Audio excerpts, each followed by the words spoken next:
কমছে না, কমার কথাও না। মমতা বন্দ্যোপাধ্যায় কদিন আগেই বলেছেন যে যারা আরজিকর কাণ্ডের প্রতিবাদ করবে তাদের বিরুদ্ধে ফোঁস করতে হবে। মাসকট স্পিন কন্ট্রোল ল্যাবের পরীক্ষায় এটি প্রমাণিত। কেয়াসেট আলোপেক্স পেন্টা অ্যাক্টিভ নতুন চুল গজাতে সাহায্য করে, চুল পড়া বন্ধ করে। Keya Seth Alopex penta active 10 hair fall প্রবলেমের একমাত্র সলিউশন। পশ্চিমবাংলার একটা বড় অংশের সিভিক ভলেন্টিয়ার আপনারা জানেন যে এরা বেসিক্যালি তৃণমূল কংগ্রেসের কর্মী। তৃণমূলের মাধ্যমে এদের রিক্রুটমেন্ট হয়েছে, এদের মাইনে দেয় পশ্চিমবঙ্গ সরকার, এরা কাজ করে তৃণমূলের হয়ে। সুতরাং একজন তৃণমূল কর্মী যা করার কথা এই সিভিক ভলেন্টিয়ার তাই করেছে, নিজের নির্দেশ পালন করেছে। যেখানে দেখেছে রবীন্দ্রভারতী স্টুডেন্টরা আর্জিকর কাণ্ডের প্রতিবাদ করছে, প্রতিবাদীদের ওখানে বাইক নিয়ে গিয়ে খোঁজ করেছে, এটা মমতা বন্দ্যোপাধ্যায় নির্দেশ পালন করেছে, দোষটা কি আছে? এবং আপনারা জানেন এই সিভিক ভলেন্টিয়ারকে একটা সময় মমতা বন্দ্যোপাধ্যায় প্রথম নাম দিয়েছিলেন সিভিক পুলিশ। কার্যত এদেরকে পুলিশের কাজ করাতেন এদেরকে দিয়ে, কোর্টের নির্দেশে ওটা পরবর্তীকালে সিভিক ভলেন্টিয়ার হয়। কিন্তু একটা সরকারি চাকরি, সরকারি ইউনিফর্ম পরে কাজ করা হয়, তার জন্য কোনো রকম কোনো ব্যাকগ্রাউন্ড চেক কোনো কিছু হয় না। তৃণমূলের পার্টি অফিস থেকে সরাসরি সিভিক ভলেন্টিয়ার নিয়োগ করা হয়। অতএব তাদের কাছ থেকে যা ভূমিকা আমাদের পাওয়ার কথা আমরা তাই পাচ্ছি। কিন্তু সবকিছু পরে একটি প্রশ্ন থেকে যাচ্ছে, অরিজিৎ সিং গান গাইলেও ধর্ষকের বিরুদ্ধে তৃণমূল নেতারা রাগ হচ্ছে, ওখানে রবীন্দ্রভারতীর ছেলেমেয়েরা ধর্ষকের বিরুদ্ধে অবস্থান করলে সিভিক ভলেন্টিয়ার তেড়ে যাচ্ছে। এই যে ধর্ষণের প্রতিবাদ করলে তৃণমূল কংগ্রেসের এবং পশ্চিমবঙ্গ সরকারের এত অভিমান হচ্ছে, এর পেছনে কারণটা কি আছে এটা আমাদেরকে জানতে হবে। ধন্যবাদ শতরূপ। এই ঘটনা নিয়ে কি বলেছেন বিজেপি নেতা সজল ঘোষ, শোনাবো আপনাদের। সিভিক পুলিশরাই এখন কলকাতা বা পার্শ্ববর্তী অঞ্চল বা পশ্চিমবঙ্গের থানাগুলোকে চালাচ্ছে।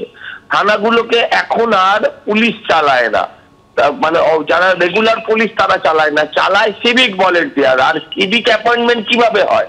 তৃণমূলের নেতা যার যার নাম লিখে দেয়, তারা সিভিক ভলেন্টিয়ার হয়ে যায়। না তাদের কোনো ট্রেনিং হয়, না তাদের কোনো ক্যারেক্টার সার্টিফিকেট দেওয়া হয়, বা না তাদের সম্বন্ধে কোনো খোঁজ দেওয়া হয়। এরা এলাকার তোলা তুলবে সিভিক ভলেন্টিয়ার, এলাকার হপ্তা তুলবে সিভিক ভলেন্টিয়ার, আর বড় বাবুরা শুধু তার বকরা খাবে। আপনি বলুন যে এই লোকটাও মদ্যপ অবস্থায়। আচ্ছা, থানার অফিসাররা জানে না যে লোকটা সকাল থেকে মদ খায়? যে লোকটা সকাল থেকে মদ খায় তাকে চাকরিতে রেখেছে কেন? কারণ কি করবে, ওখানকার বড় নেতার হাত আছে ওর মাথার উপরে। সমালোচনার মুখে বিরোধীদের পাল্টা জবাব দিয়েছেন তৃণমূল মুখপাত্র দেবাংশু ভট্টাচার্য। যে কোনো জায়গাতেই তো খারাপ মানুষ থাকে।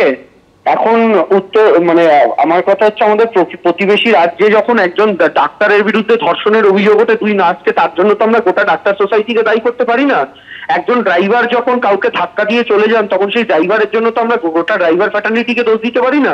ঠিক সেভাবেই যদি 2-4 জন সিভিক ভলেন্টিয়ারের বিরুদ্ধে এরকম অভিযোগ ওঠে, তার জন্য গোটা ফ্যাটার্নিটিকে কখনোই দায়ী করা যায় না।